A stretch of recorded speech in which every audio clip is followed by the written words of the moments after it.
Yo, what's up, guys? What is going on? Welcome back. Hope y'all are doing well. Switzerland versus Germany, 1-1.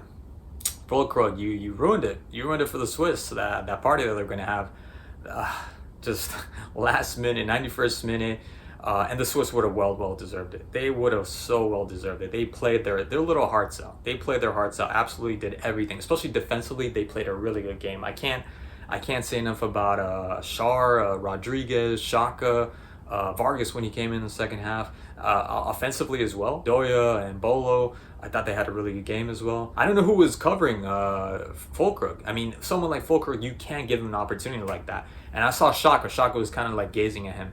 I don't know if it was his job, but he was right there. So, it pretty much falls on him. I'm not trying to like blame him for the goal, but the other guys in backup Fulkrug, I mean, they had their markers. So yeah, and someone like Fulkrug, you just can't. Like I said, you can't give him an opportunity like that. And there was nothing Sommer could have done. There's nothing he could have done. Well placed header. That brings me to my next point. Just what I was saying in the last video about Germany. I just don't feel that they're gonna go that far. They just don't have yeah, people have been talking about it sloppy in the back sometimes. It's not completely a mess, but sometimes it can get sloppy. There was a lot of balls that they lost, especially in transition. Man, they lost a lot of balls. I mean, that's how they conceded the goal. Musiala loses the ball. He's complaining, flailing his arms up in the air, and instead of following his marker, and then luckily, almost Germany was going to get the ball back, and then Abisher to Freuler, and Freuler to what's his name to Ndoyo and Ta. Just you gotta be quicker. Just too late to be able to block that shot. There's stuff like that, the transition and the middle, like Verts. I've seen the highlights.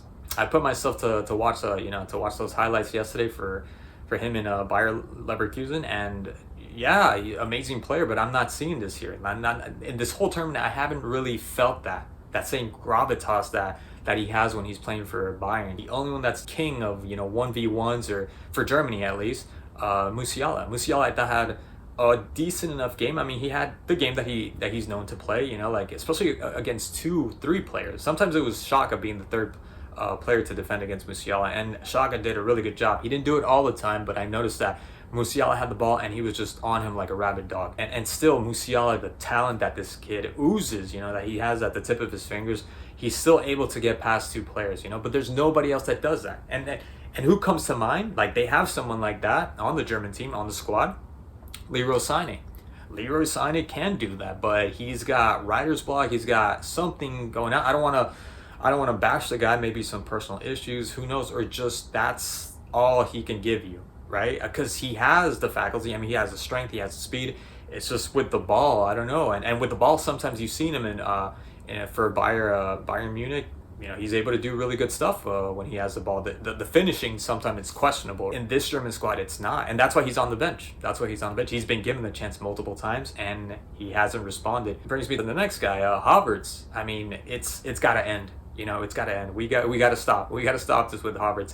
Whatever he is, a combination of a 9 and 11, 9 and 10, it's just not working. It's just not working. And I'm not saying Fulkrug is a way better player than Havertz, but I mean, he deserves the chance. He's proven it. Or Bayer that came in the second half. Somebody else, anyone, anyone at this point. I've given up on Havertz ever since he joined Arsenal, pretty much halfway through the season. I said that no, he's not. It's just he's lifeless. The decisions that he makes, on the ball. I like that he's cold in the area, but he's not scoring. He's not even hitting the target. And there were a lot of times, precisely in this game, that either it was a header or a miss header. It ends up hitting with the shoulder or skies the ball. It's just he just can't connect with the target. And it's very frustrating. It's very frustrating because he's still young.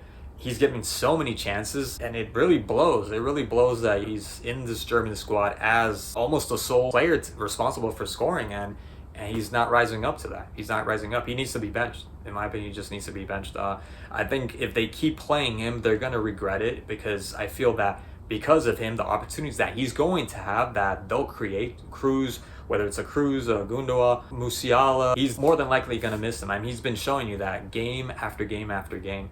So it's just got to end. And I said this before, I don't like Gundogan playing so high up. Every time he would receive the ball, it'd always be with his back against goal. He's much better going up front, going vertical, and such a genius is finding those gaps and spaces that I think he serves Germany better that way. So there isn't that many options I feel Germany have at the moment. And when they meet I don't know, when they meet a team like Spain, or who knows, maybe it doesn't even have to be Spain. It could be just another team just like Switzerland. That's when they're gonna find out that they are very limited. But the Swiss again played really, really well in this game, and they had their opportunities. Vargas, unfortunately, it was an offside, but the attack that they were setting up really good.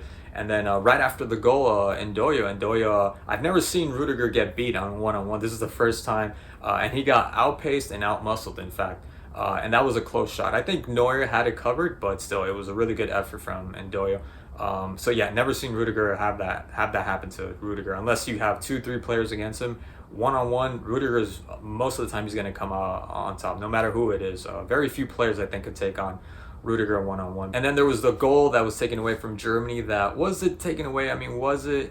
Yeah, it was. When you see different angles, different cameras, especially the one from the back camera kind of shows that there was nothing there, because he's actually bringing back his feet, Musiala, and the guy gets up again. I think it was Aebischer. He gets right up again, like nothing happened. So it should have been allowed as a goal. I mean, it's just there's going to be some contact. I mean, this is a contact sport after all, and it's not something that's endangering him. Now, when you see the front camera, yes, there is a possibility of injury there, because he's just coming at him from the side, and that's very likely to cause an injury. But I'm so divided in that one, because from that back camera you see that it's not really a foul, but the front camera shows that yeah, there's a possibility of him getting injured. But the thing is, he got back up again and he wasn't rolling around on the ground, and that's the thing, you don't want to see that. What does it take him rolling around on the ground? Because you never know, like a lot of these players like roll and they get back up and nothing happens. Like it's minimal, it's negligible, nothing really happens. So I don't know. And then there was the penalty. People were saying there was a penalty. You don't get to see the replay, or the only replay you get to see is from afar, and you do see clearly, and the ref is right there. You see the hand holding onto Bayer for Germany, and I don't know. Maybe Bayer was pulling at him before, and the ref saw that before, and so that's why he wasn't going to give the foul. So yeah, there's a lot of stuff like that, but still, Germany. It was still a great game. I thought it was a phenomenal game. Both, especially Switzerland. Switzerland played really, really damn well, and they almost beat Germany. They could have beat Germany. So we'll see what happens next for Germany. Like I said, I don't think they're going to go that far, and other players gotta start playing instead of Havertz, Füllkrug, Leroy Sané. I mean, he did when he came in. Like I said, he played. He played his minutes, and he did fairly well. But yeah, I don't see them. I don't see it unless I don't know, Gnabry comes back somehow, which he can't. He won't. I don't see them getting that far. Anyways, guys, thank you so much for watching as always, and I'll catch you in the next video. Peace.